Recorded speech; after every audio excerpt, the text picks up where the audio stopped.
and tonight is the 5th session of the Renovation Profit Blueprint, and we're up to the renovating stage. What's going on here? Okay, so we're up to our first slide. So there are basically 3 levels of authority when it comes to renovating. I've touched on this before, but it would be remiss of me not to go over it at this stage.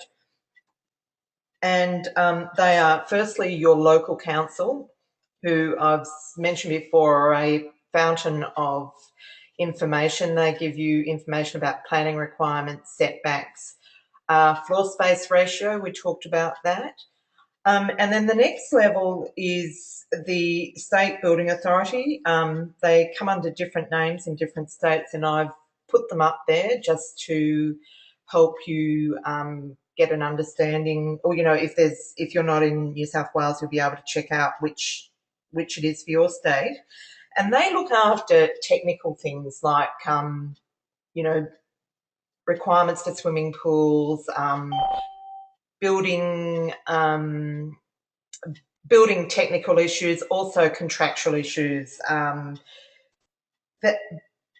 owner-builder permits, that type of thing. So if you have any questions in those areas, you can actually go to those organisations, and they're actually really helpful. They also have a lot of standard form documents like contracts and the like to help you out. Now, a couple of them, like the South Australian government and the Tasmanian government, I've just quoted the government, but they actually have departments within their websites that, in the first instance, that can help you with things that you need. And lastly, the Building Code of Australia covers building anywhere in Australia, and it's basically the regulations on how something's going to be built, things like ceiling heights, the heights of handrails, all the things that you need to know about building, electrical issues, waterproofing, just about, really everything. So they're the places that you need to go if you're needing any information. So by this stage, you've got a pretty or definite idea of what you're going to be doing, and your plans are costed. Well, the first round of costing.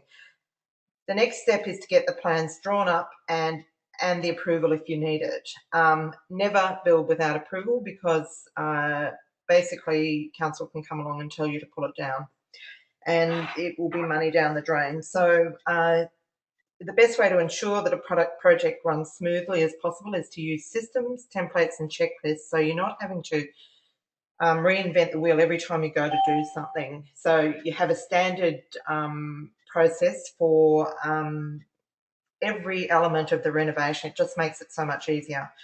I don't know about you, but I can't remember from one minute to the next. So I need to have templates and checklists for every aspect of the task that I'm doing, so that I know that I've covered everything.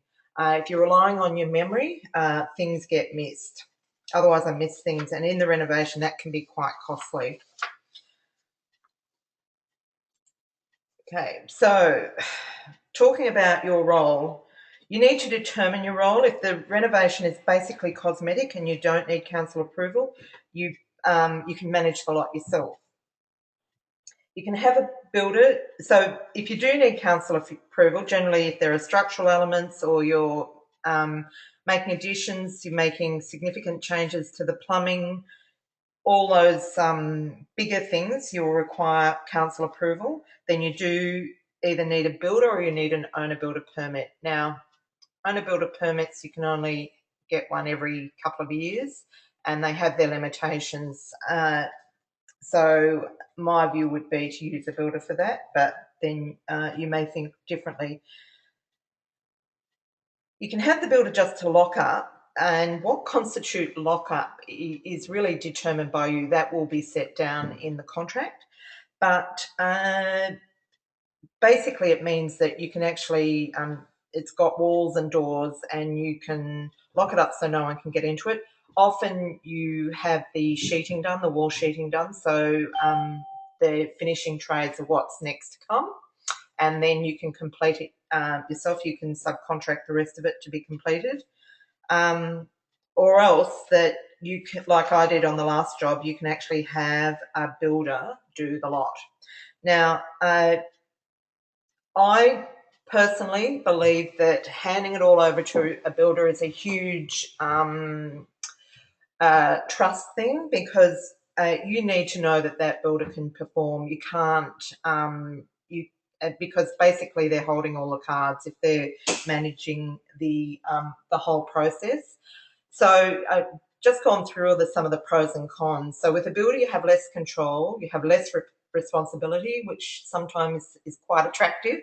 You have less paperwork because basically they manage all the subcontractors, and like I usually try and supply a lot of the materials, even if I'm not doing the building work, but they will manage the bulk of it. It's less work for you.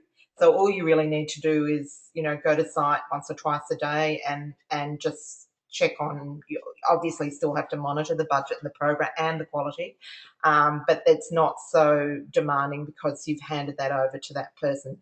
And the other great thing about a builder is he has, I'm saying he because I haven't yet come across I haven't used a female builder, but has a network of trades and consultants. I actually find in some ways it's quite a good idea to use your builder's engineer and his draftsman and his trades to some extent, because a team that's used to working together works way more efficiently than one that doesn't know one another very well. They seem to get into a bit of a rhythm. And also, the builder has having a relationship with them means that he can get quite a bit more out of them than if he's having to work with people that he doesn't really know. There are some exceptions to that. There have been times when I've said to our builder that there are some trades that are just not good enough, and I haven't been happy with their work, and I've asked him not to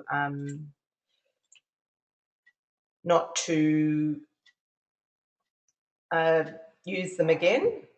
And so on the other side of the coin, if you are managing it, you have more control, but you also have more work, more responsibility. You need to build your own team of trades. You can still use some of your builder's trades, but you'll build your own, and consequently you will have more profit. So it's a bit of trial and error. I think if you've not done a lot of this up till now, I would really recommend you keep your jobs small for a start and just build up to that. So you get to know the people that are working for you, and how they work. You get to try builders. I like to use a builder for a couple of smaller jobs before I, trust them on a bigger job. When I say trust, it's like, for me, it's about managing, whether they're able to hit deadlines. A lot of builders are notorious for being slow. They'll promise you the world and then get in there and take forever.